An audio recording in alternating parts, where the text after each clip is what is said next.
Hello, I would like to say a warm welcome to everyone. My name is Merve İsfahani. I'm the Academic Programs Coordinator at Columbia Global Centers Istanbul. Today, we are delighted to host our 10th webinar on bodies, technologies, spaces as part of our ongoing program on Voices of Emerging Scholars, led by Professor Zeynep Çelik, Sakıp Sabancı Visiting Professor of Turkish Studies and Distinguished Professor Emerita, New Jersey Institute of Technology. We believe in the importance of creating ongoing scholarly conversations on global scale, and we cannot wait to hear more about the research of our guest speakers today. We will have a Q&A session after the presentations, so please feel free to post your questions on the Q&A function. Let me leave the word to Professor Çelik to introduce you our panelists and today's program. Thank you very much. Welcome. After a break in August, we're back with our 8th webinar. Merve, I don't think it's the 10th. I think it's the 8th, but let's count again. This one is titled Bodies, Technologies, Spaces.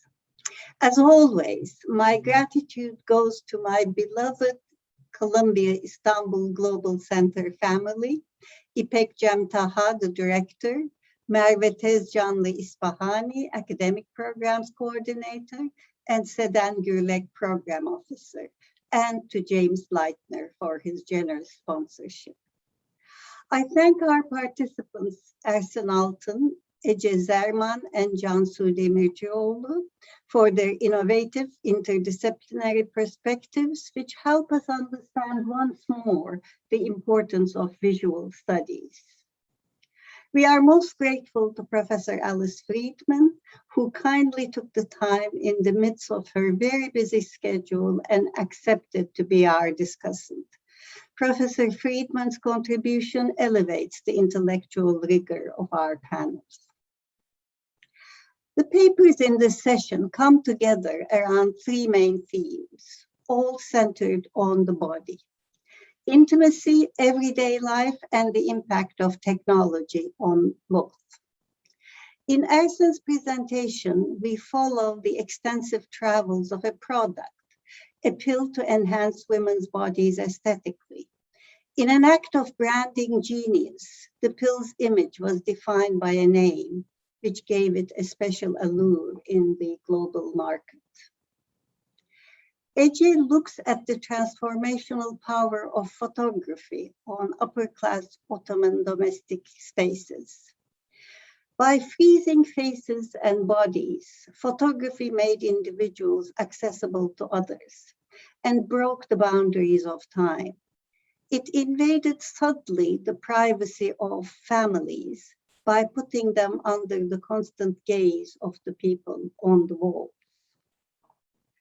Özge's paper also scrutinizes the introduction of technology into the home in the 1930s this time, but in this case with utilitarian goals around health concerns, a theme that goes back to the 19th century, health reforms. The products of the new technology were now large, and called for rethinking the spaces they entered. What was, after all, the aesthetic appeal of a refrigerator, white and huge? How did it fit into the kitchens of the homes Ece discusses in her paper? The images from the periodicals of the time that Özge will show reflect some of the design concepts for the machine age. Intriguingly, the images themselves are sanitized, as you're going to see. Our list of primary sources keeps on growing. This session adds to it health regulations, architectural and popular periodicals, handbooks, family archives, and photography albums. Let me introduce our speakers now in the order they will present. Ersin Altın is an architect by training with a master's degree in history and theory of architecture. He received his Ph.D. from New Jersey Institute of Technology, Rutgers University. His work is situated at the intersection of urban studies, history, and digital technologies, and focuses on everyday life in the late Ottoman period. Ersin developed a collaborative project for the fourth Istanbul Design Biennial in 2018. The project traveled to France and Belgium the year later, in 2019. Besides his academic and design studies, he writes for the popular design history and theory blog Manifold.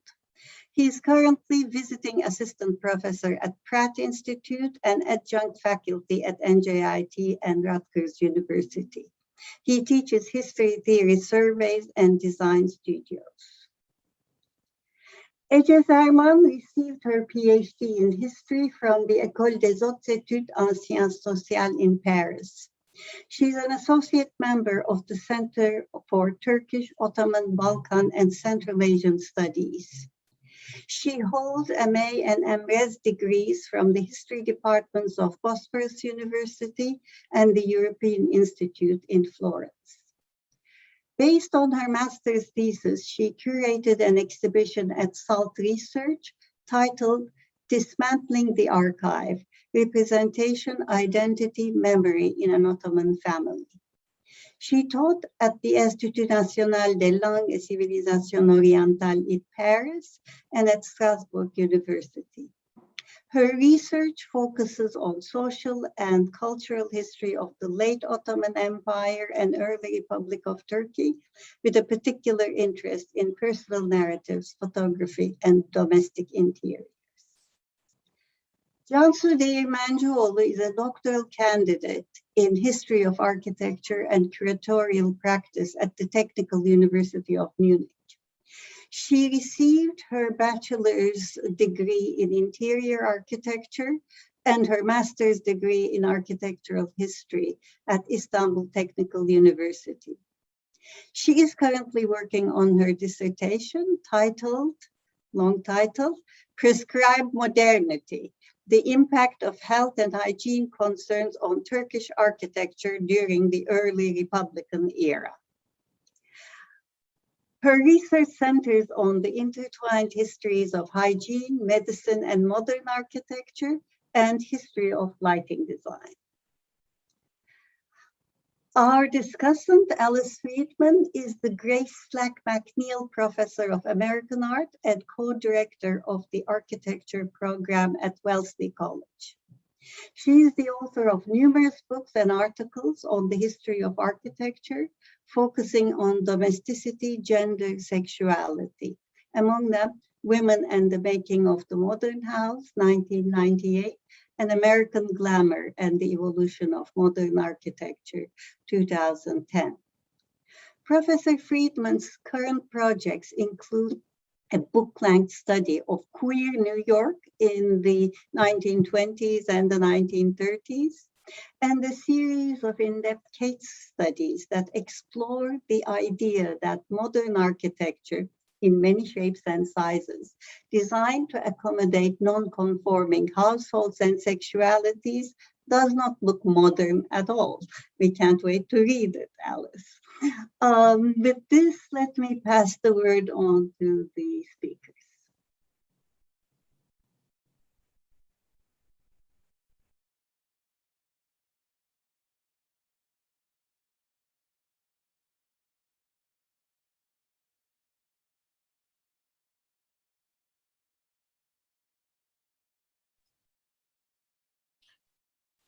Ersin, you are muted. Sorry. Hello, I'm sorry. In 1886, a Parisian pharmacist launched a bust improvement product with a provocative name, Pilules Orientales. These Oriental pills that promised women fully developed healthy breasts became a global phenomenon under the ownership of another Parisian pharmacist, Jules Ratti. Between 1900 and 1913, Ratti had more than 20 sales outlets all around the world, from St. Petersburg to Montreal to Buenos Aires. One of these markets was Ottoman capital. This paper focuses on the adventure of the Oriental pills in Istanbul. I discuss how the product was marketed and consumed as a medical aid while questioning its claims to define a beauty standard, employing the contemporary implications of and stereotypes associated with the term Oriental. Sources on the specific story of the Oriental pills in the Ottoman world are not plenty, but extant. Besides municipal acts, health regulations, commercial records, I use popular periodicals such as journals, newspapers, magazines, particularly those produced by or for women. Mentions of the products in popular media and the visualization of the ideal beauty promised by the Oriental pills through illustrations, images, and diagrams in advertisements reveal a complicated mindset rather than passive consumers who accepted whatever was available to them without question. The use of beauty products among Muslim women has raised questions about their visibility or lack thereof, as Ottoman Muslim women at the time predominantly wore çarşaf or similar attire such as ferace or yeldirme that fully covered their bodies and heads in public places. If the effects of products such as breast pills or undergarment or even hair were not visible, what would be their appeal to women?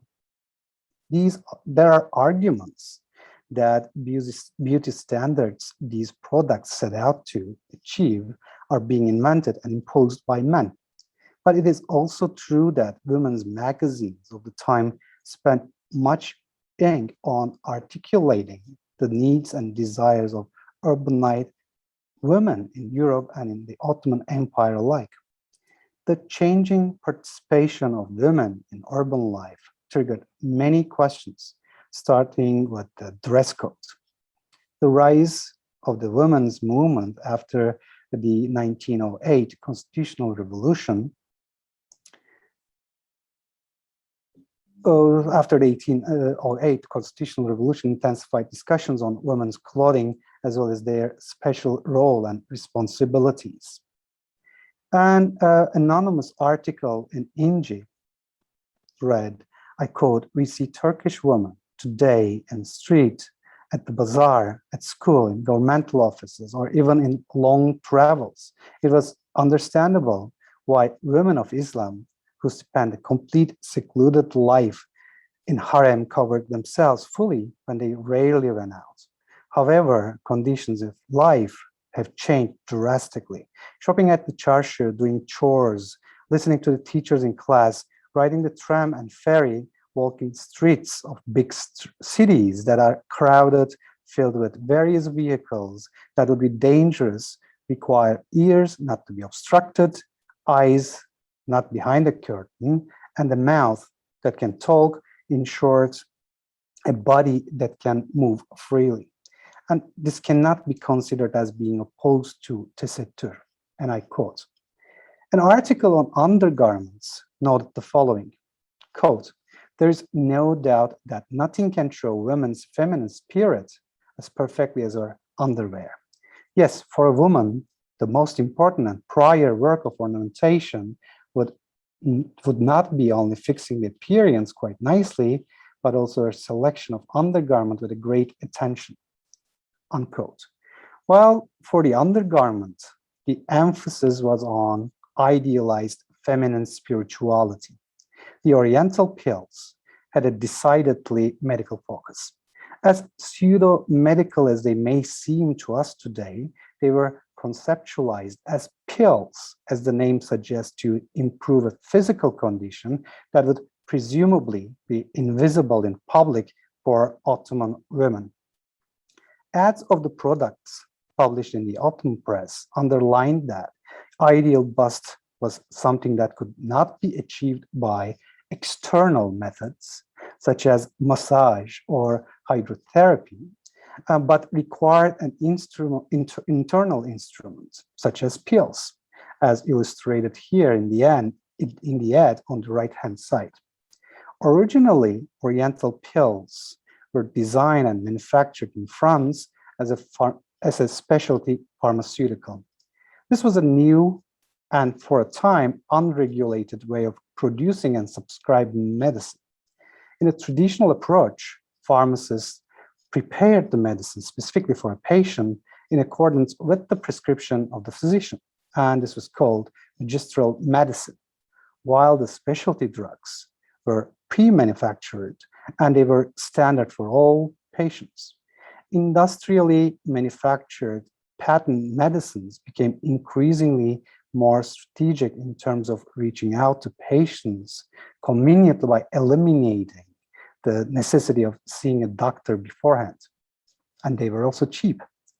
In the Ottoman Empire, arrival of the pills around 1909 coincided with the attempts to reform the pharmaceutical industry.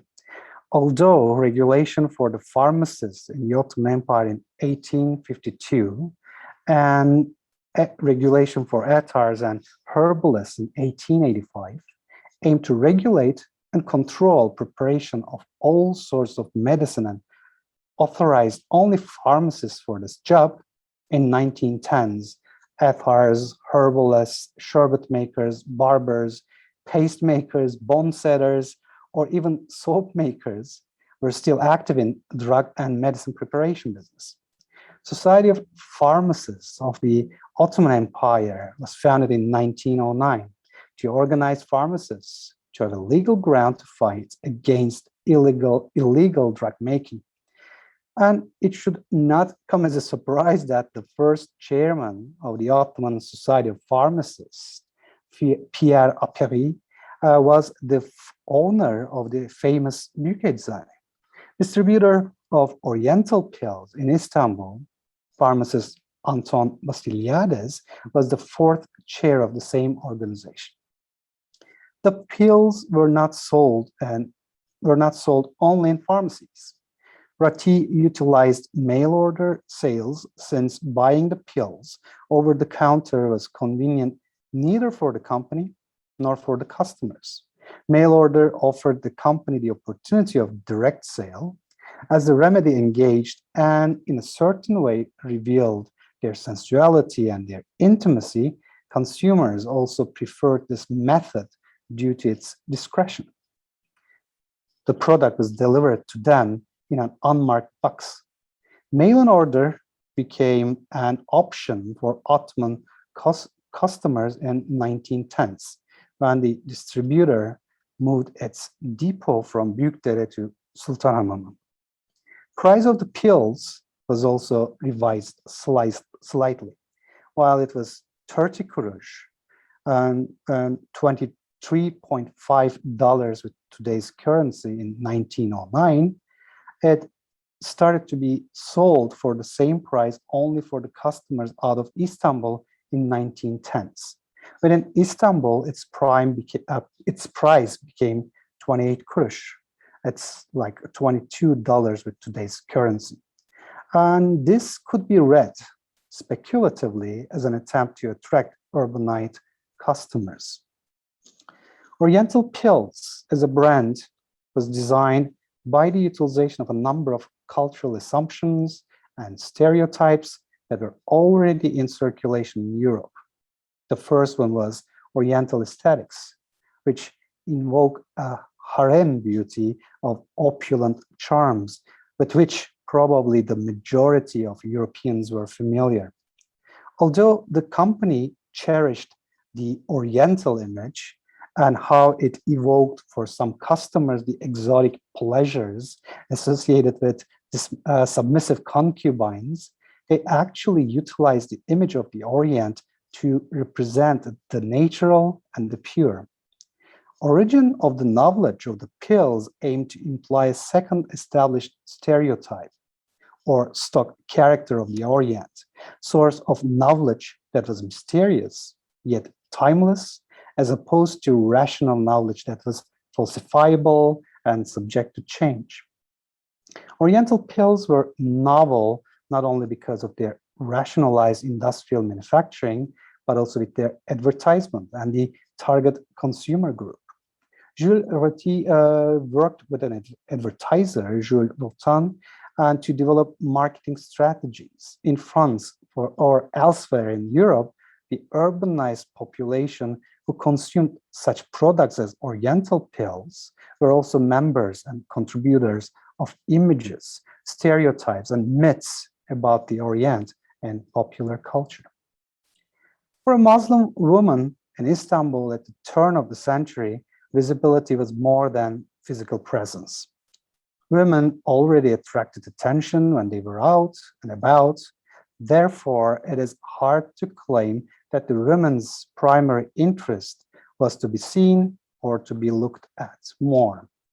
Accordingly, consumption of the Oriental pills or similar personal care products seem to be imagined as playing out the necessities of contemporary womanhood or being part of the universal language built around consumption.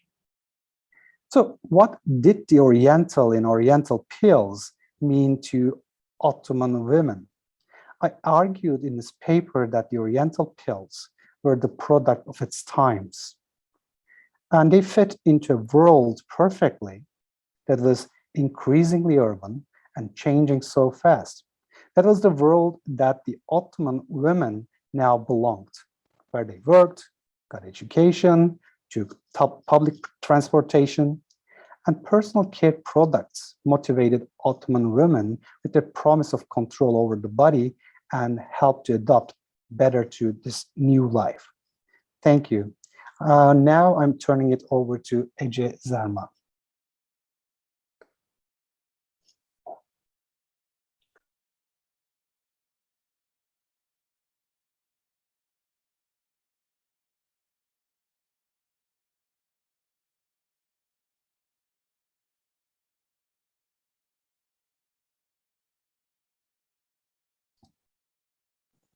Unmute yourself, Ece. Yes. So my paper is entitled Personal Spaces as Showcases, Interior Photography in the First Decades of 20th Century. My research, in general terms, is on the self-representation of an emerging bourgeoisie of Istanbul during the late Ottoman Empire and the early Republic of Turkey. I studied, and I'm still studying, two types of sources, mainly personal notebooks, agendas, diaries, and photographs: personal photography, family photography, and interior photography. In this paper, I will focus on a particular aspect of this research at the intersection of photography and interior decoration. Considering walls as places of self-representation, I will explore the images displayed on the walls of domestic spaces. At the beginning of the 20th century, paintings, reproductions of paintings, photographs of family members, relatives, or of grandson were almost invading the interiors.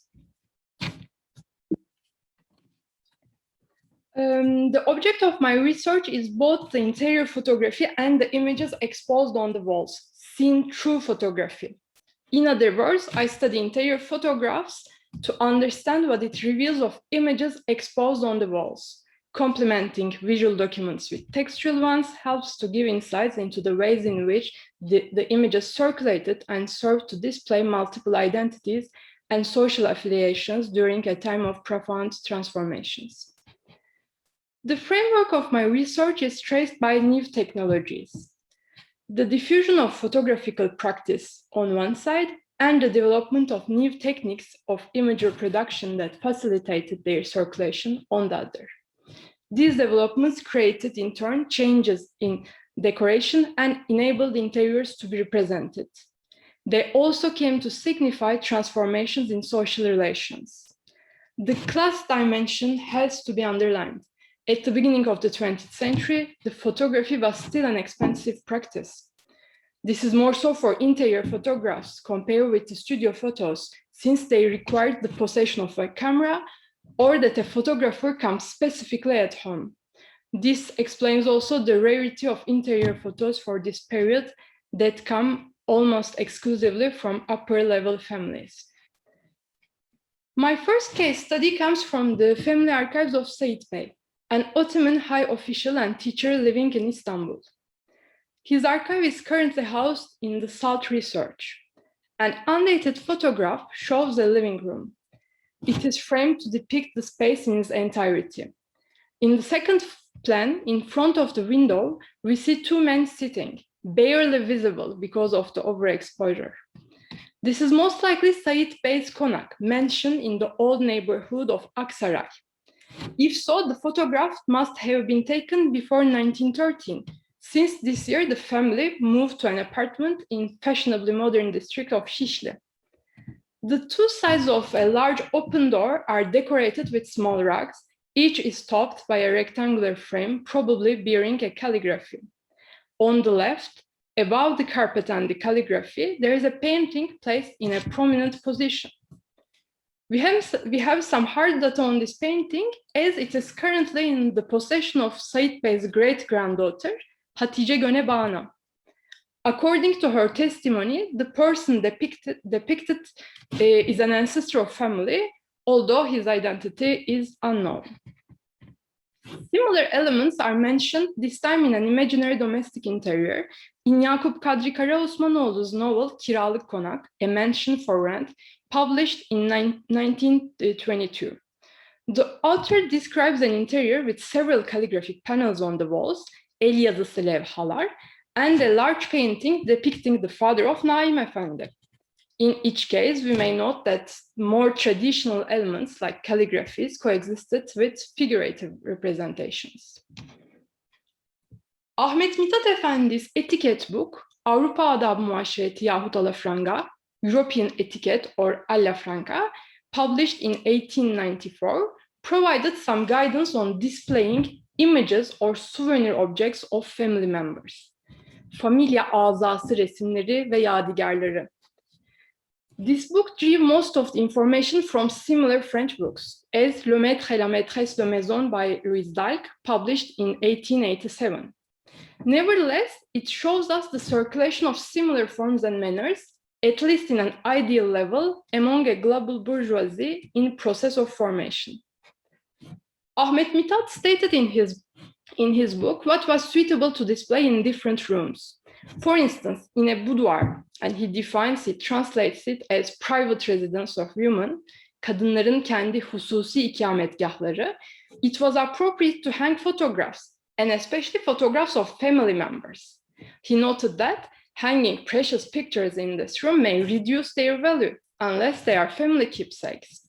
In addition, for the author, in a girl's room, there should not have any image of men other than family members or elderly people.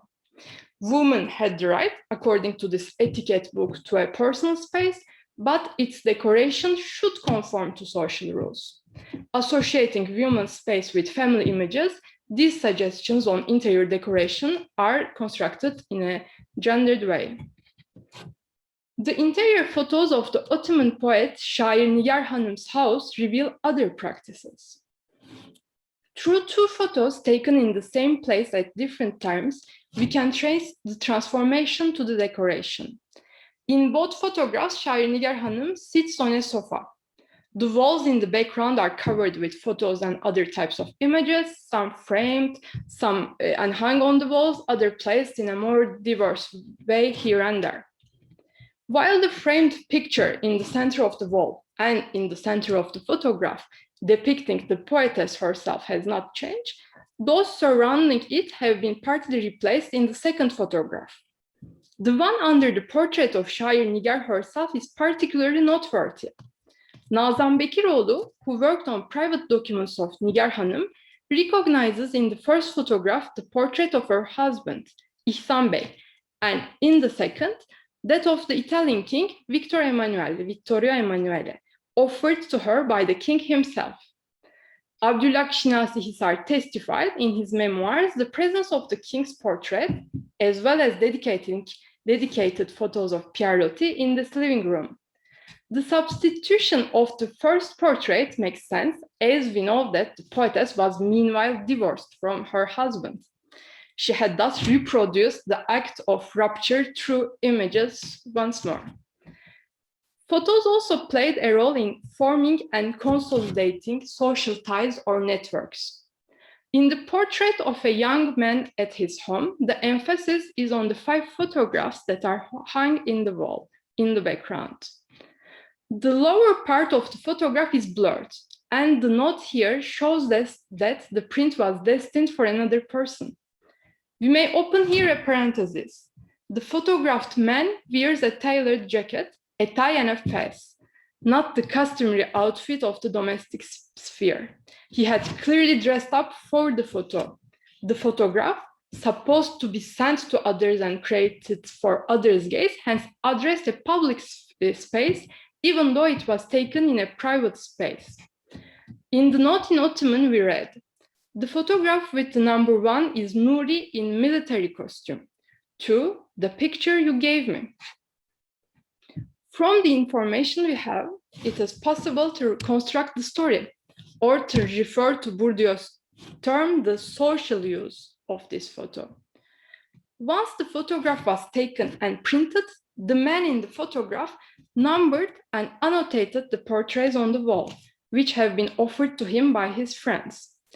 He then sent it to a person who had given him his own portrait to show what he made of it.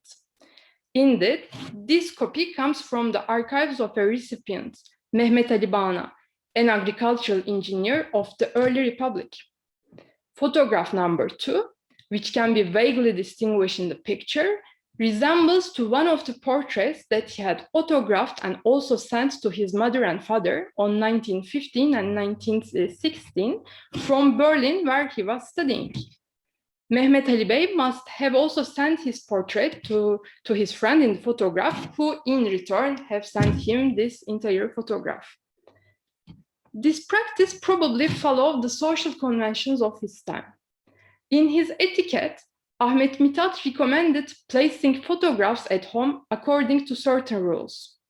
Accordingly, displaying someone's picture at home announced a good friendship between the owner of the house and the person in the picture. He wrote that a great man, büyük adam, could refuse and be right in refusing to give his picture to someone, adding that the picture of a big man must occupy a respectable place in the house of a little man. Bir küçük adamın odasında bulunacak bir büyük adam resmi. The exchange and display of photos were guided by social hierarchies. We do not have information about what these images meant to the people who decided to display them, nor do we know when and if they were removed or replaced by others. We can still argue that these images, by their only arrangement, form a narrative. Mieke Ball, considering collecting as a narrative, underlines, I quote, the moment when a self-conscious narrator begins to tell its story, unquote, and this with the accumulation of objects. In a similar way, such an accumulation of images crystallized by the photography provokes the imagination on how the individuals constructed themselves as members of a family, as members of a network of friends, or of a political entity, and how their domestic interiors reflect their intention. It is in this sense, and I will end with this, that I consider the images displayed on a wall as a narrative, as an intentional self-representation. Now I give the floor to Cansu Değirmencioğlu. Thank you. Thank you.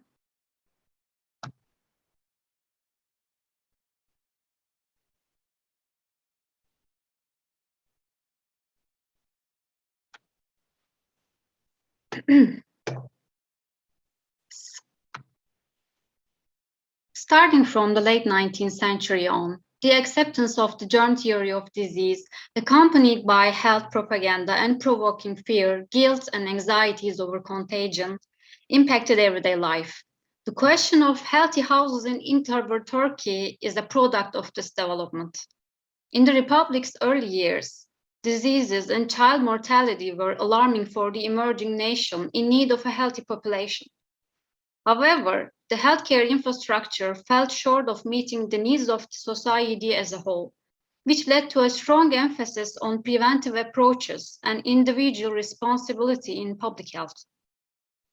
While positivist discourses and public health measures expanded into many aspects of daily life, as I explore in my ongoing research, disease prevention culture was engaged in a constant dialogue with the built environment.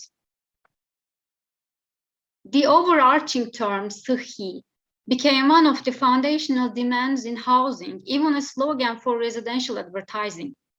The term interchangeably referred to health, hygiene, sanitation, or comfort in Turkish. Features of a healthy house were dependent on the context. For instance, the rural dwellings built to inhabit incoming migrants were termed "sıhhi" for having tiled roofs, painted walls, sanitary outhouse toilets, and barns separated from living spaces. This photo from a public health exhibition shows in the background the sections for malaria and trachoma diseases. And to the Turkish speakers, please note the spelling of "sıhhi" here. On the other hand, unplanned, densely populated apartment blocks with poor ventilation and damp, worn-out wooden houses in urban areas were regarded as unsanitary threats to the public. For the new constructions, the public health law and municipal building regulations of the 1930s required approval from health officers regarding the measures for infrastructure, building materials, ventilation, and natural lighting. In short, contemporary considerations about disease prevention were reflected in the residential culture in urban, rural, architectural, and interior domains.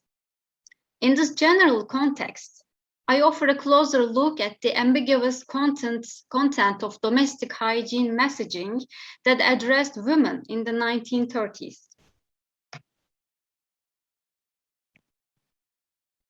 In the context of modernizing Turkish Republic and during the aftermath of a series of devastating wars, the moral codes of cleanliness were appended by nationalist and militarist connotations.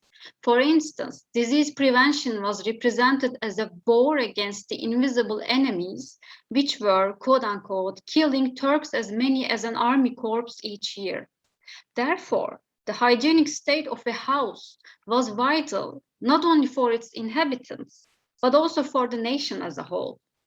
The civic duty to maintain and inspect the hygiene standards and provide a quote-unquote warm, clean, and lively atmosphere to make the house a home was given to women. Accordingly, an unsanitary house was an indicator of the ignorance and immorality of its mistress, and could make the husband miserable, pushing him out to coffee houses and pubs. A common sanitary advice in household management columns of magazines and newspapers was furnishing the home with anti-dust materials. However, this advice was more than mundane. Alongside home decor content, the same magazines introduced the reader to bacteriology institutes, microscopes, X-rays, and the germ theory of disease in daily language. Not visible to the naked eye, germs could be anywhere, carried by objects, insects, hands, feet, and mostly by dust particles. Dust meant danger and could even fall from the joints between beams while running around in a wooden house. Since less surface contact meant fewer germs to lodge, impermeable glazed materials and intact finishes were suggested. The favoring of easy clean finishes, therefore, was more than a practical tip. It was part of a narrative that stimulated that constant awareness of dust, germs, and disease. One of the main factors that associated the home with the medical domain was the issue of child mortality. Although the rates were statistically unclear, any number of fatalities in children seemed intolerable for an emerging nation. Through girls' institutes, welfare facilities, and health advice literature, mothers in Turkey were educated in the hygienic care of children, or puericulture or puériculture, as derived from French. The journal published by the Children's Protection Society, Gürbüz Türk Çocuğu, was influential in medicalizing the bodies and surroundings of children. As claimed in the article Child Care, it was crucial to keep the baby's surroundings and belongings clean to protect its delicate body from the penetration of germs and infectious and purulent illnesses. Mothers were also reminded that their hands hosted countless invisible microbes that could pose great dangers to the child's tiny body. Doctors Besim Ömer Akalın and İhsan İlmi Alantar published extensively on the science of childcare. Alantar, head of the Puriculture department at the medical school in Istanbul, claimed, quote, "The more enlightened the mother is, the stronger the child will be," end quote. He remarked that diseases and fatality in children were closely related to domestic spaces, which were potential spots of contagion. Accordingly, airy, sunlit, balconied homes and 20 cubic meters of air per child were recommended. And Besim Ömer pioneered many advances in obstetrics and gynecology and had played a key role in the formation of maternal institutions and welfare societies of anti-tuberculosis and children's protection. Educated in the medical school in Istanbul, he had pursued his medical training in Paris in the 1880s at the maternity clinic directed by Stéphane Tarnier, an early embracer of surgical antisepsis, and more importantly, the developer of baby incubators. At the same time, Besim Ömer worked with Pierre Boudin, who stressed the importance of nutrition and mother's education in the infant cells. Having observed the vital impacts of environmental factors on the infant's well-being, Besim Ömer, in his numerous articles and books, ardently stressed the causal relationship between surroundings and health. He explicitly linked conscious mothering with nationalist values to amplify his pedagogical power. Even before the parents and the family, a child belongs to the nation, he wrote in his 1936 book, The Turkish Child Must Live, Türk çocuğu yaşamalıdır. To him, the main causes of child mortality were living in overcrowded places with lack of air, light and hygiene, neglect, a working mother, malnutrition, ignorance and poverty. If not for financial difficulties, a mother could allegedly be blamed for her ignorance. On the tombstones of many deceased infants, it should be written that they are victims of ignorance and neglect, he wrote. There are so many small graves that the murderers of those who lie there are the mothers who followed superstitions and folk remedies. In his sequel, How to Make the Turkish Child Live, Türk çocuğunu nasıl yaşatmalı, Besim Ömer described the fundamentals of a nursery, including dimensions and finishing materials such as high ceilings, expensive eastward windows, linoleum floors, oil-painted walls for easy cleaning, and tall mosquito nets. He also listed an inventory that addressed the biological processes of a baby's body. A bed, a basket for the diapers, a lidded box for the dirty ones, a plain white table, a weighing scale, a potty, a bath, and so on, all anti-dust. Regarding the beliefs in the immune-boosting benefits of fresh air and sun, the sunniest room in the house was supposed to be selected as the nursery and properly ventilated. Besim Ömer continued with many details, such as the optimal temperatures for different occasions. Between 20 to 21 centigrade degrees for the baby's awake times, 18 to 24 bathing, and 14 to 16 degrees during the sleeping hours. Like an incubator, the nursery he prescribed was a sterile space for carefully monitoring the infant's biological development. Advertisements for household goods and sanitary products reproduced anxieties evoked by health reformers, eventually raising the bar for hygiene standards of middle-class women. While the most convicted item for dust collecting, home textiles were marketed for being washable, ventilators promised to get rid of flies, and vacuum cleaner ads featured in anti-tuberculosis journal Yaşamak Yolu hinted at the deadly dangers of dusty floors. However, none of those slogans were as extreme as the refrigerator ads. Indeed, food hygiene was regarded as vital, And both the home economists and health reformers underscored that healthy food required healthy kitchens with sterile, glazed, plain-colored surfaces and clean lines, which were the same aspects of refrigerators. Claiming that the public health law had limited the use of food preservatives, health professionals favored the refrigerator as a more sanitary container than the kitchen pantry. To convince that the product was a vital necessity rather than luxury, suppliers detailed their narratives in persuasive remarks like 90% of childhood diseases are caused by stale and contaminated food. Do not spare your child and make sure that the food you serve is always fresh and germ-free. With the promise of fresh, germ-free food and an odorless, insect-free kitchen, the refrigerator, in its sterile look, stood as an epitome of modern concerns over health and hygiene. Due to the long-established assumptions about women's ignorance and sentimentality, the quest for arranging and cleaning the house to spotless perfection was conveyed through an emotional content that laid the burden of keeping up with the times while participating in nation building. Although it requires further research to speculate on how much of these scientific lessons were put into practice, their appearance in such a vast literature points to a moment of encounter between women, medicine, and the house. Moreover, how the findings of bacteriology made their way to everyday life clearly exemplifies the common paradoxes in the history of domesticity and the early Republican modernization of Turkish women. Thank you. Thank you very much. Now we can start our discussion, and let me leave the floor to Professor Friedman.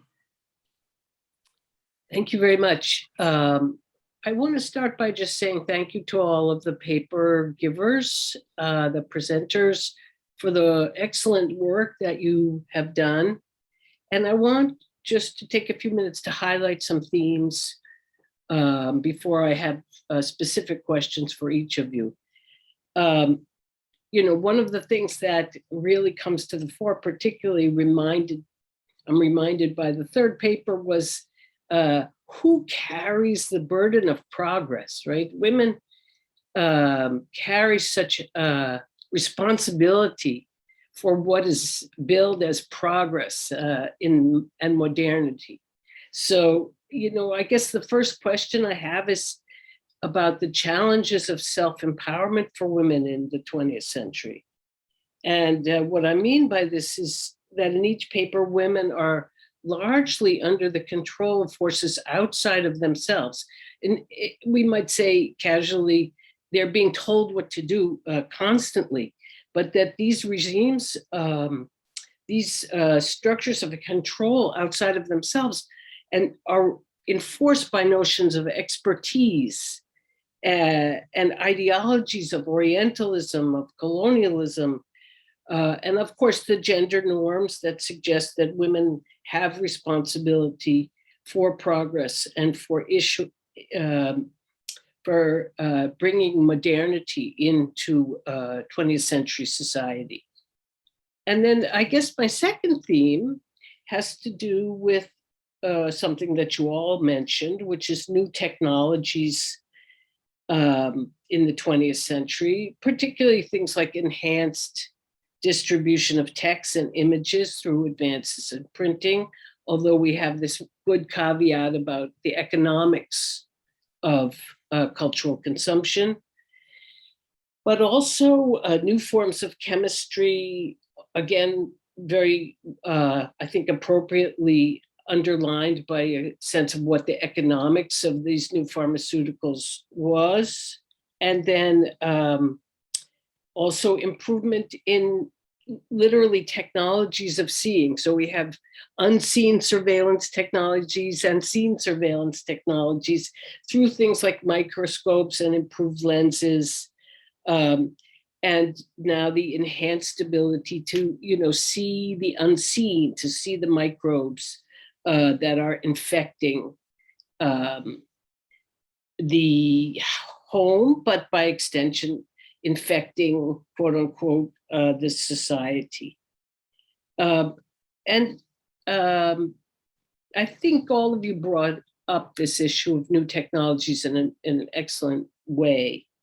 My third overall comment for us to think a little bit more about has to do with the rise of consumer culture in the 20th century and the rise of modern or modernized culture, whether in the consumption and the rapid pace of change in the consumption of images and texts and goods and products. So what does modernity really mean?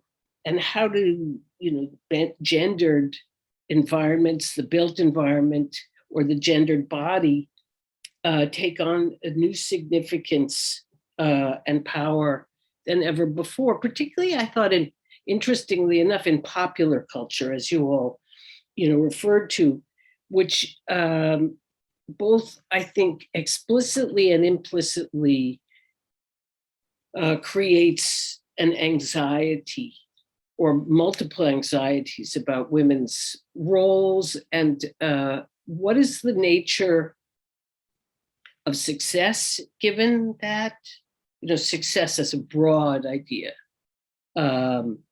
given that those anxieties, and then what is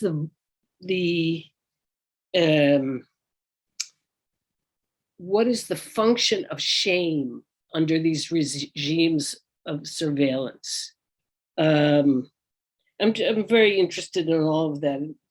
Finally, the sources that you all used, I loved. Zeynep referred in the beginning to expanding the range of sources. From people talked about advertising, obviously when we talk about popular culture and printed books, etiquette books about the interior, handbooks, advertising, photographs, and ultimately, I think the next set of questions would have to do for each of you with what other kinds of evidence we can find, and about methodology in the writing of history. You were all very good historians finding the evidence for the assertions that you make. But there are some things that are very difficult to document in terms of evidence, and some things that are impossible to document in terms of evidence. And I think that's something at least to think about. I mean, we have all very difficult, I think, would be the category of letters, more interior photographs, diaries, where we really have to look around very carefully for this sort of thing. And then, but also when we're talking about cultural values and surveillance and anxiety, it's often hard to document, that experience, and also whether there's any sort of pushback in that experience. What that is to say, what constitutes empowerment? What would women's empowerment, how would we even document that outside of the political sphere and the rhetoric of politics, let's say?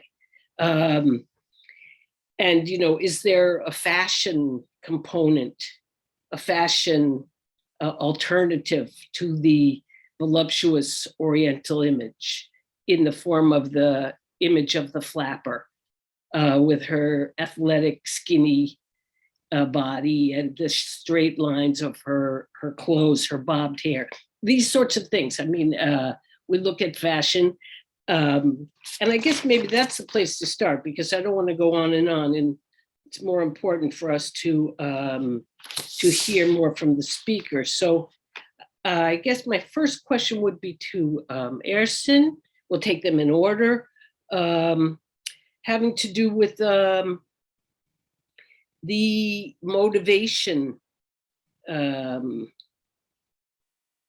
what motivates the women consumer to ingest, literally to take into her body something small, again, in Johnson's sense, a little pill, take it into the body. Basically, what motivates someone to do things that only they can see. Particularly in the case, I thought you made it very strongly about visibility of women's bodies in the things that you talked about. So that's my question. Why do women do these things if you can't see them, particularly underwear? Yeah, I believe the answer is modernity, just like you mentioned a little earlier. I mean, they were trying to be part of their times, the world they were living in. And I mean, it was consumption, yes, and they speculatively, again, felt quite confident, and with those, consumption of those kind of objects. It's not only Oriental pills, like you mentioned, undergarments, and there's a hairdo, for instance, and it was also invisible for some of the Ottoman women at the time. Yeah, I know by just answering this question like that, I'm suggesting that these were actually a group of people who just believed in the promises of these kind of objects, personal care products. They could make you more beautiful, let's say smarter, healthier, and perhaps it is a case, right? This modernity is full of contradictions, and it's can you be part of this modern world by just by consuming things? Yes, you can, right? So today we are doing the same thing. And do we buy things that we don't need? Yes, we do. And this is the motivation. I mean, the plenty of objects around them, and selecting them, purchasing them, and just spending some wealth for that. And it was actually their motivation. They felt they belonged to this world, right? That's similar kind of excitement, and we are not completely unfamiliar with that we see in, for instance, writings of Charles Baudelaire. And it was, this particular motivation has special and temporal consequences, and special consequences at some point intersected with the consumption of these kind of personal care products. This is how I'm reading it. I think it's so interesting. And I also think, given the cost that you described, the relatively high cost, there's a way in which we have modernity enacted, but also hardening of class difference. And that came through, I think, in all economic class and then social class difference, hardening of gender roles. I mean, many things become more, what we might say, sort of policing the boundaries of these differences. So thank you very much for that. And I hope we can come back to some of these issues. And for Ece, I like your point. I like so many, I mean, the images are wonderful. And I particularly like the idea that Şahine Hanım, the woman poet, removes the husband. Here's one, that's a perfect example of the sort of minutiae of evidence that we can really, I think, learn from, because you have an external fact, divorce, and then you have this interior where we can begin to interpret a change that we might otherwise just not, take very seriously. And so I guess that for me, the next set of questions would be, is there other evidence for her or for the young man in the exchange of photographs? I'm very interested in that, the exchange of photographs by friends. So it's a two-part question. What more evidence do we have for her or the man? And the second part would be, to what extent do we see elsewhere the exchange of photographs and the display of photographs of friends?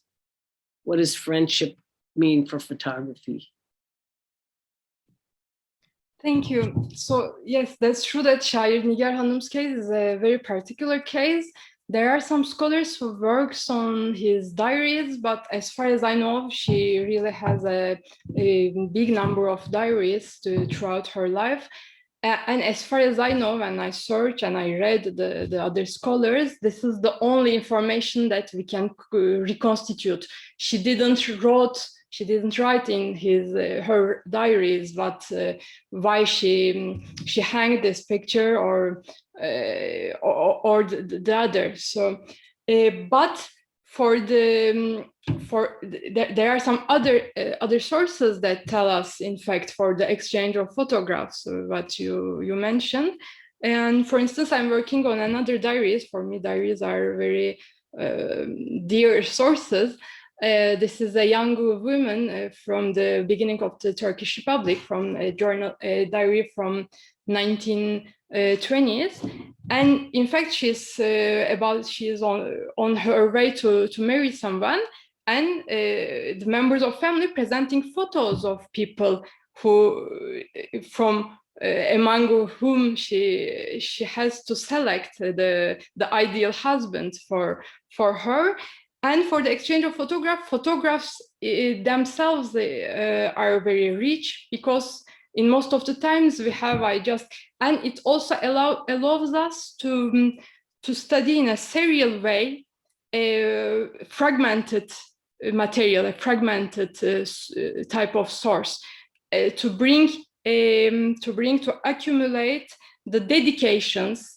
Dear aunt, I'm sending you this picture, So all these narratives written on the photos, when we come to accumulate this, it begins to tell us, in fact, how the photos were exchanged and what people wrote on. And this is also interesting because it also tells us on the relation between text and image. So this is what I do. Yeah, no, that's great. And the interior photographs, and also in a sense we have, the family album or the collection of photographs to which texts have been added to create, to enhance this narrative. Thank you very much for that. And also for the, additional, I wonder if you can find more images in flea markets and things like, it's so hard, but, the sort of popular photography, vernacular photography. I know you mentioned that photography is hard, particularly in private photography is expensive. It would also be really interesting to see at what point that shifts slightly. Yeah. And then finally, I loved your paper, John. So I thought it was so interesting. Also, I have lots of questions, but I guess the biggest one has to do with modern architecture and built environment, and how these, microbes, which we see in, sort of highlighted in the work of Corbusier and others, the sphere of germs, in the treatises of the 1920s and early 30s in particular. How does modern architecture, underline and produce anxieties for women? I love this idea that the pushing, if you don't get this together, you're going to push your husband to the coffee house and your domesticity will be like a shell without a man in it. Were you able to find other examples in modern architecture that either allow women to see the germs better or help them to fight, to clean better? Yeah, thank you. So about this burden of women and the quote that you mentioned, the pushing the husband to the coffee houses and pubs, it was one of the most striking sentences for me, because I read it in a in a health journal, in a medical advice journal called Lokman Hekim, but it was authored by an interior architect. I think the name was Cevdet Kolçak. So a man interior architect with the signature İç Mimar Cevdet Kolçak explains the healthy and happy and peaceful home environment in a medical journal, and advises women to keep their house healthy, so that because a husband working all day cannot be happy with like laundry scattered everywhere and like a messy place, so he has to go to coffee houses. It is interesting. The author's characters, the signature is very interesting. So I'm always looking for this kind of like crossover episodes. So it is striking, these messages and also these advertisements always like not very often positions women and men and in their healthy houses in very contrasting ways. So a healthy house for a woman is loaded with like with very complicated tasks and hygiene obsessions, anxieties, germs could be everywhere, and etc. But for the man, a healthy house is usually described as, in this period, like a peaceful space for resting. So it is interesting. And yeah, when we think that all this was in a time when preventive medicine was important, so you have to be careful all the time. And now we can relate it with more today, I think. So the technologies of medical imaging, like X-ray and microscopes, meant that germs are detectable, and some diseases are detectable inside of the body as well. So I think there is a message here like, you cannot escape the gaze of medicine. I don't want to go old Foucauldian here, but maybe the message here is like, for the women, is the science is watching you to see if you watch your body and your children and your house, and it's every inch scientifically. So it's like a loop. For the architecture, finally, on a more abstract level, of course, there are these theories about how these technologies made bodies and dwellings more transparent or medicalized. In the works of, for instance, Colomina and Mary Adams, and you're analyzed with the Mies Farnsworth House. I agree with that for my topic, both architecturally and in terms of public health. Houses being loaded with new and complicated meanings and transparency, especially for women, but for the Turkish context, it definitely needs more research to speak about to what extent this transparency applied to the planning and segregation, because I mean, the window expenses and planning, the traditional Turkish house, the Islamic traditional codes in dwellings. So there are more details to add and consider. So it needs further research, which I'm trying to do. Yeah. So thank you very much. I love your sentence. Science is watching you. And it looks like in modernity everybody is. Zeynep, are you next?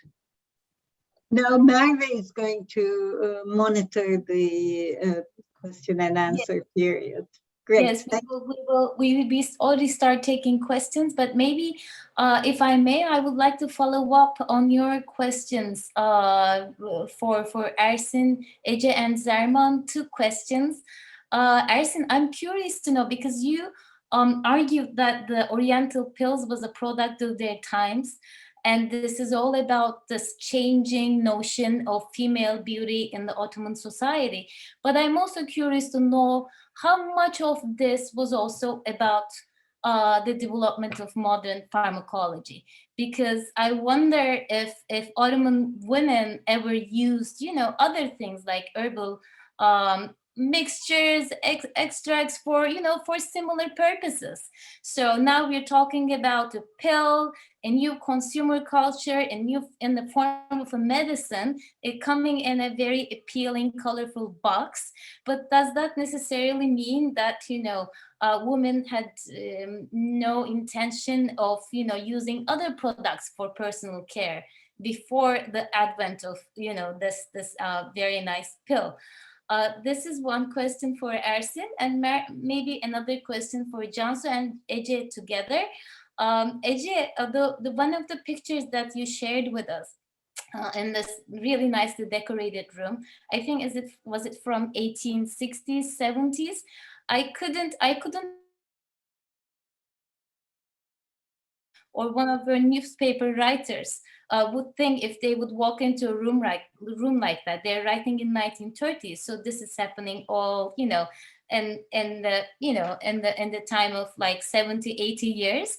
So this really quickly changing perception of interiors. So germ infected, free of frames, decorations. So it was very interesting if you could just, see this in this, process of kind of like a continuum, because, that kind of things just precede generations, houses, interiors, and how much of it is also, this is all about health, but also like maybe the emergence of a new elite in the early Republican period. So I would really appreciate if you could also comment on that a little bit. Thank you.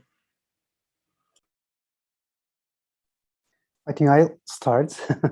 I'll try to answer your question. And yes, there were a lot of remedies. There are a lot of drugs Ottoman women could use at the time. So, some of them were new to them, but like I tried to list in my paper, there were many aids, attars, right? So we have this quite mysterious stores with all of those kind of different kinds of things that you can mix, and you can just, resolve any problem you might have. I mean, you can find anything there, and this is the claim of attars, clearly. And again, barbers were just giving you some, non-medicinal cures, and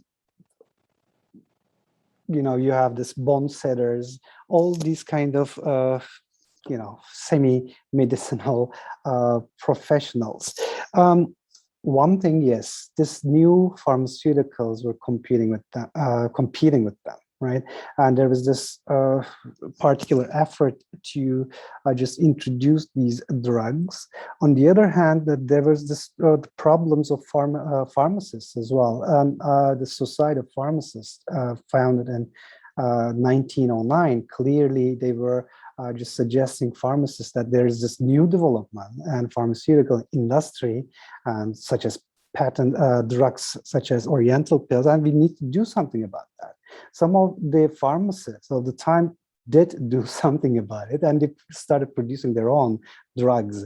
We mentioned Aperi, for instance, Pierre Aperi, he was one of them. And we have a lot of familiar names, for instance, Kanzuk and his very famous drops. I believe they're still manufacturing them. And in my childhood, I used many of them, I remember. And creme Pertev, for instance, and Pertev Eczanesi had a lot of personal care products. Besides, the actual medicines prescribed by the doctors, they were selling them as well. So yes, and to your short answer to your question, there were a lot of products and women could use, again, and not necessarily they went to pharmacies for that, but at the same time, pharmacies had to just convince them that they have, quick solutions, relatively cheaper solutions to that non-medicinal cures. And that's alternative to non-medicinal cures, let's say, and were products like Oriental pills medicinal? That's a big question mark, clearly, but new pharmaceutical developments and new drugs, new marketing strategies, yes, and they try to just dominate the markets. Yeah, we can just say that by just underlining the advantages by using the tools of advertisement and just. So there's like a new consumer culture around it. Exactly, yes. Thank you. Thank you.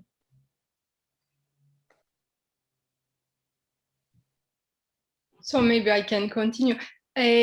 Just the connection freeze for some seconds. I understood the beginning and the end of your question. I will answer as far as I understood. As far as I understood, you are looking for the long-term analysis of these sources, the continuum between these patterns. In fact, in my case, the time period is really defined by photography. The entrance of my sources can only tell me for a particular period the moment where the interiors might be photographed. So for me, it's really, and the sources I really began to search for the end of the 19th century, but I had an accumulation again of sources from the 1910, 1920s. But we may follow up through the etiquette books and to other sources that these motifs, these practices begin from the last 2 decades of the 19th century. And there are also earlier forms like mural paintings, of course, the forms that existing much more before and in the long term. So I didn't do a long-term analysis, but it might be interesting to see how these forms circulated. But maybe one of the main thing is the entrance of the portraits. So Professor Çelik mentioned in the introduction this gaze, which is looking. This is something very new, in fact, for the beginning of the 20th century, having an image of an ancestor in a room. And in the 1930s, there are some descriptions on journals with no images on the walls, or Cansu mentioned the oil-painted walls because it's more hygienic. So of course, we continue to see this accumulation of images, but it's getting somehow a bit outdated. So I think there is really a boom on images in each kind of use of images at the beginning of the 20th century with new techniques of reproduction of images and the use of photography for broader, in a more general way, let's say, with these 2 technologies. And then we do no longer follow up this boom, but I will situate it in the 1910, 1920s. Basically. Thank you. Well, yeah, as much as I could, so that I think we had a technical difficulty in the middle of your question. Okay, no, I was thinking of your, when I saw that one of the captions in your, in the newspaper articles, it was advising for this, wall decor free, germ free, dust free, very minimalist kind of interior decoration. So I was thinking, it was all about health. I could see that, but this is happening all in a very short period of time. So from beginning of 20th century, and then we come to 1930s, and there is this new way of, if you say, rather modern way of self-expression, if you will, because you're living. So this is a different medium of being yourself as a modern subject of the nation. So which is like, survival is important, health is very critical. And maybe this appeals more to this new elite, I was thinking while I was listening to your conversation, because what happened to their, great pashas, and, so there is the formation of a new society and a new class. And maybe this also has a very important class dimension, kind of slightly different from what Ece showed us, from those, nicely decorated walls of this Ottoman elite who used to live in Aksaray. What fascinates me is that when we put your papers together, this is all happening in less than a generation. So this is what strikes me the most. I don't know how you would comment on this, but.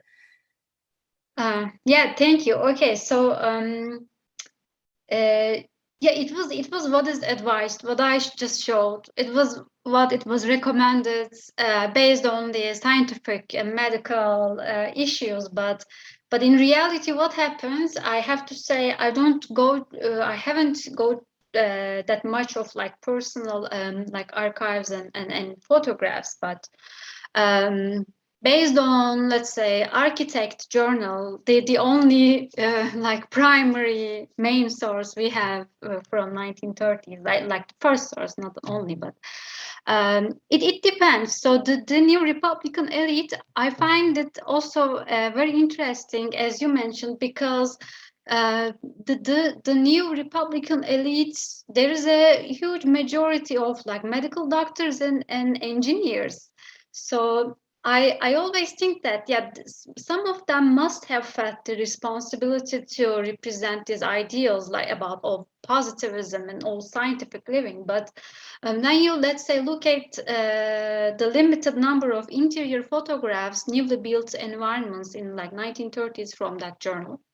It varies. I mean, in some case, like you see a very like plain facades and like large windows, like a modernist looking villa, but in the interior you see that the owners kept their eclectical or 19th century or like classic style furniture, but also they were okay with adding an Art Deco lamp, let's say, like an eclectic interior. Doesn't follow this rules. But in some cases, you see that all the interiors, just especially there is one. I haven't used it's in my presentation, but like it is a very famous villa, Ragıp Devres Villa in Bebek. It still stands. It's still with us today. So it belongs to an engineer.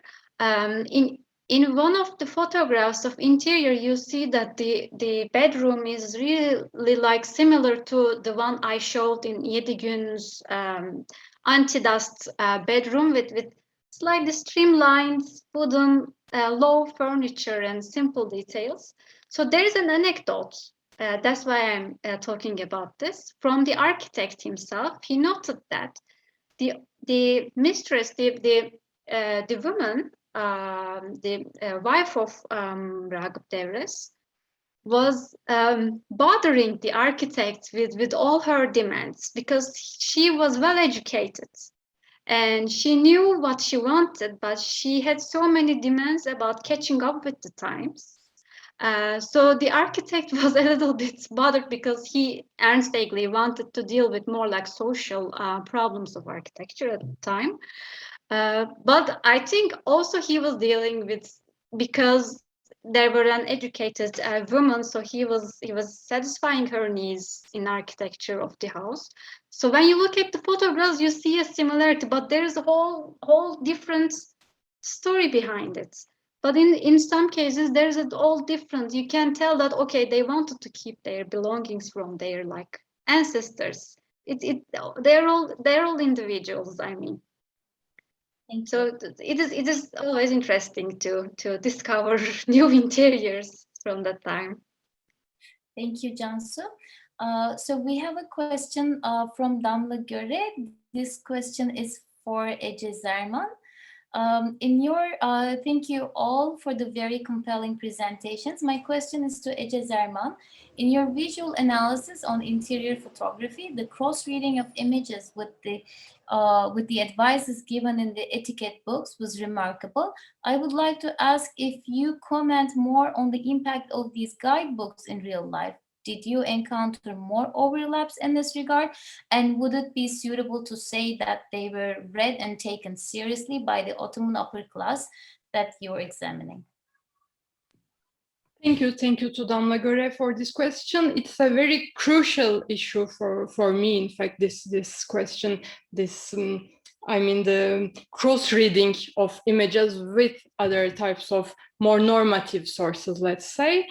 And firstly, the answer is very difficult because we have a few data on the circulation of these books, but we may imagine that they circulated in very restricted circles.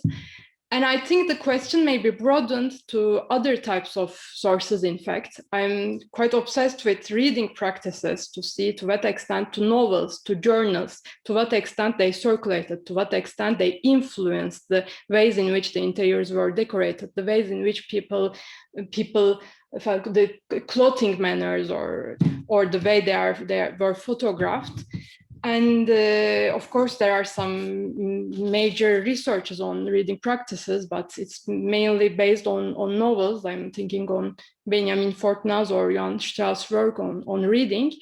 And what I try to understand is, what I made is a parallel analysis, let's say, of the two types of sources. I try to put light on what we may call ego documents or first-person narratives, be it textual or visual, and to see the links with other types of sources, novels, journals, advertisements, and etiquette books.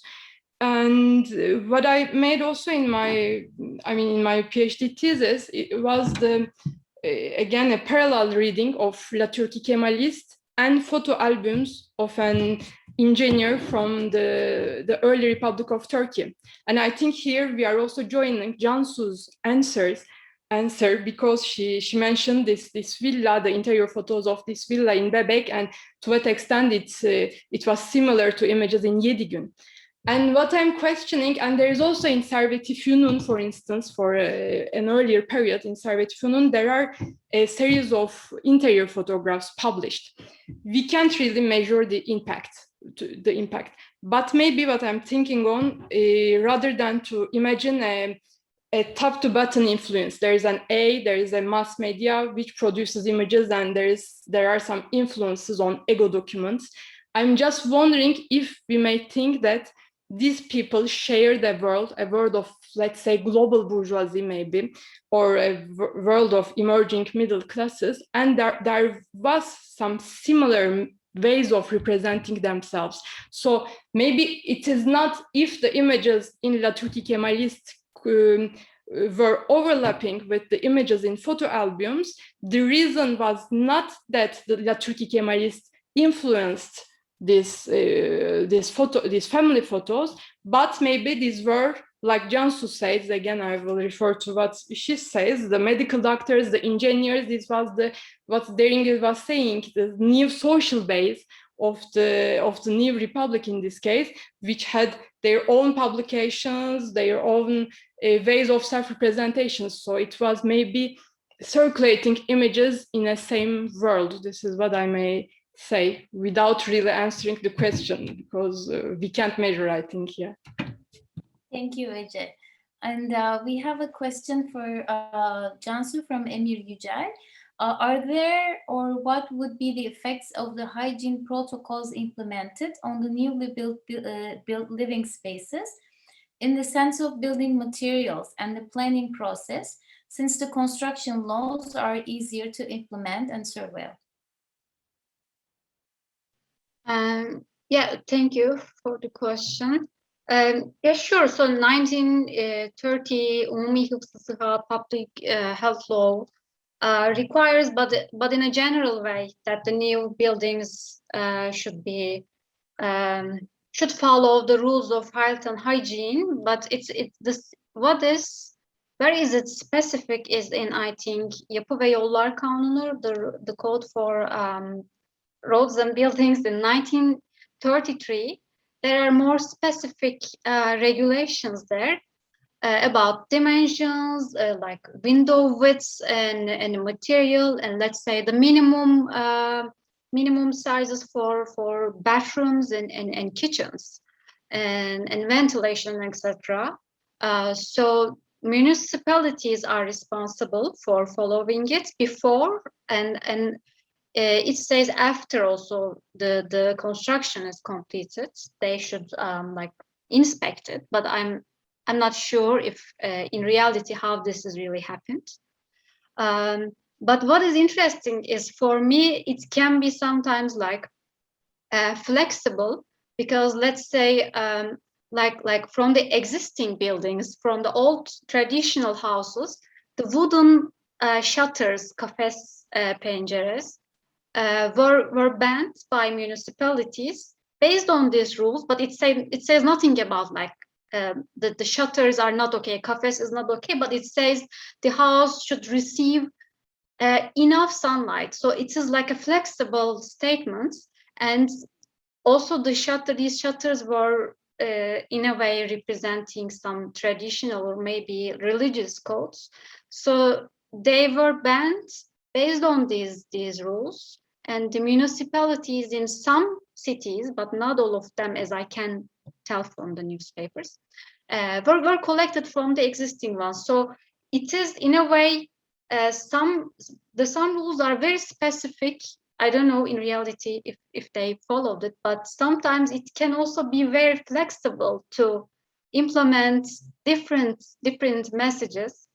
So I think this is really interesting, because thinking about how this is scientific and it can be like flexible at the same time. I hope this is a sufficient answer, but yeah.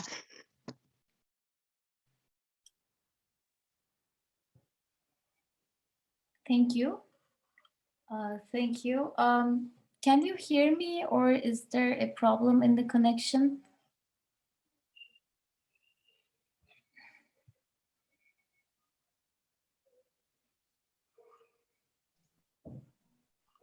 We're hearing you, Merve. Go ahead. That's great. And maybe another question for Ece. Ece, you photographs are your entry points into your research, and also you read literary sources. So you use this visual and literary sources side by side.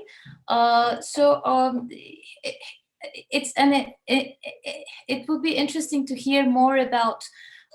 This is more of a general question, but what kind of possibilities as a methodology, reading visual and literary sources in such innovative ways can open for us?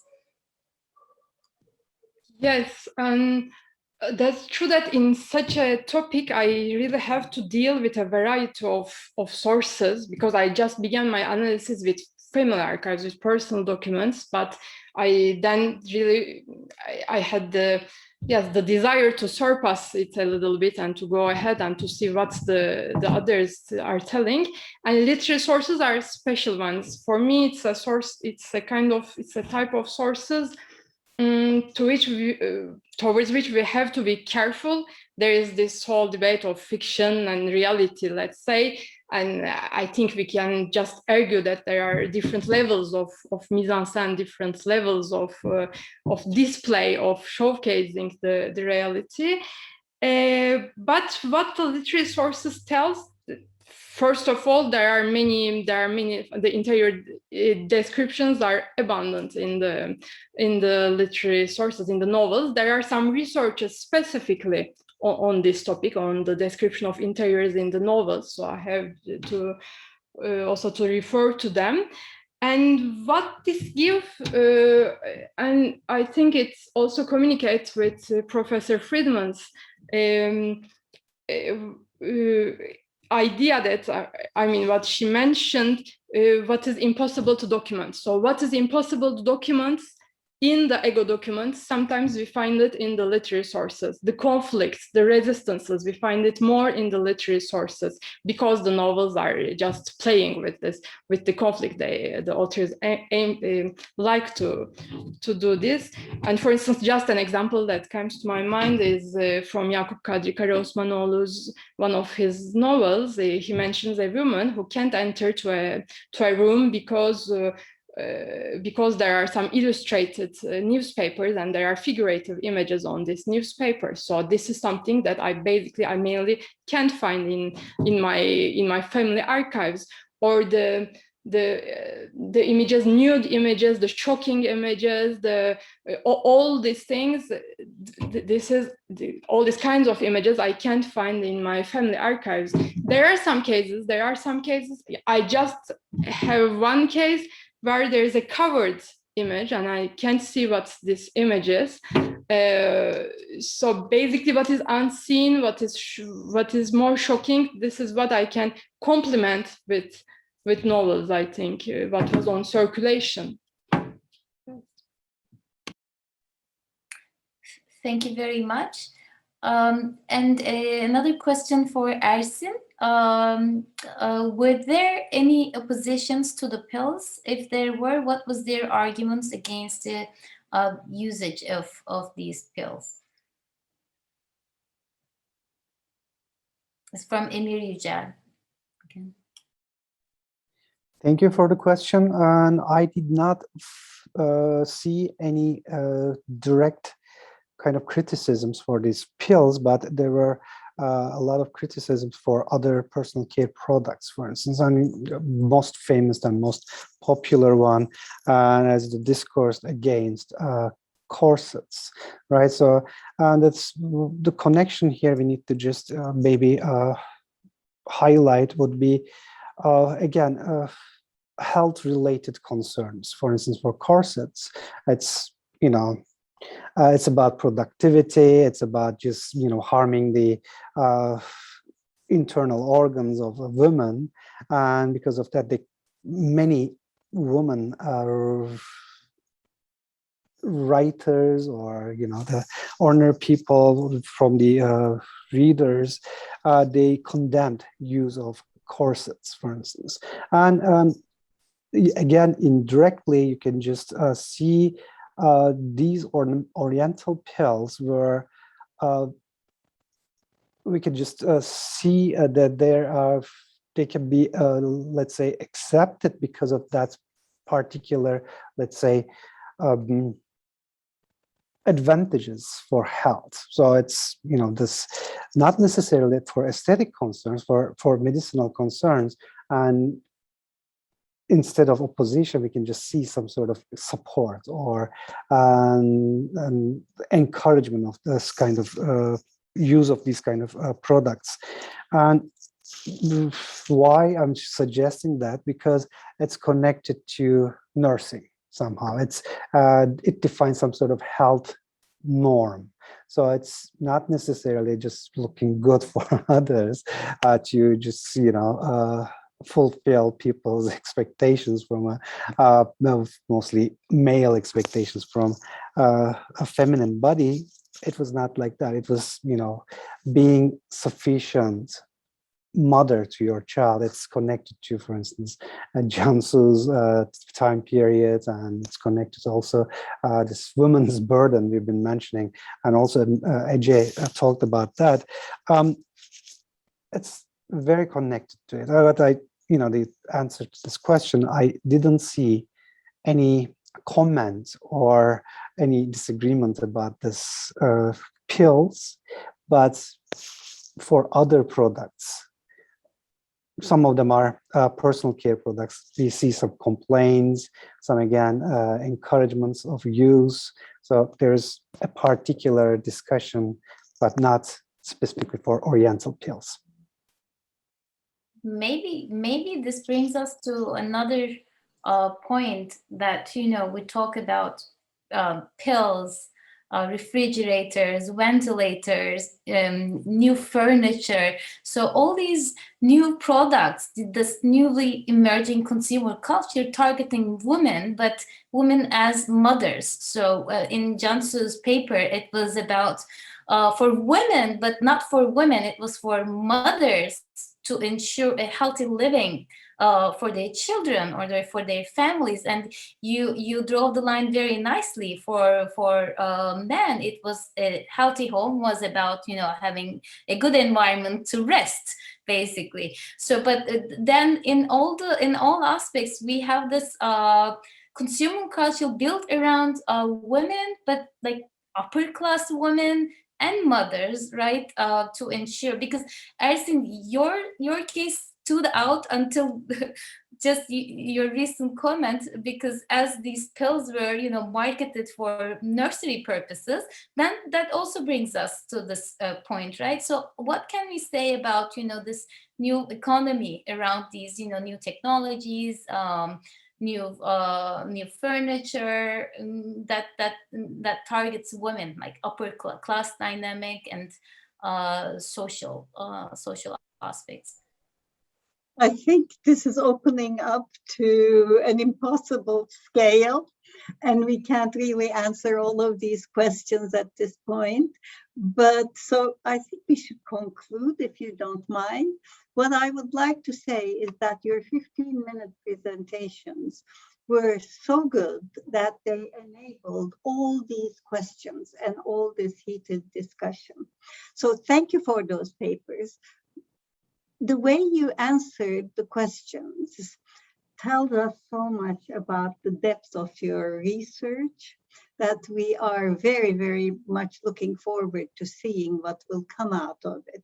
There is a lot there, and obviously you've thought of the issues from so many different perspectives, and you know a lot.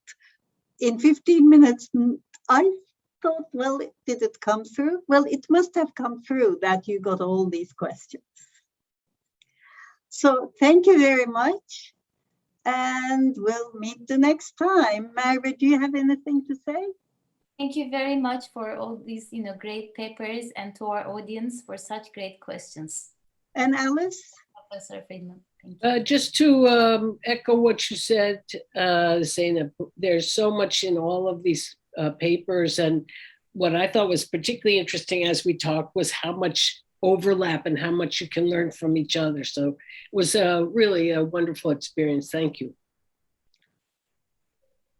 Well, thank you all again.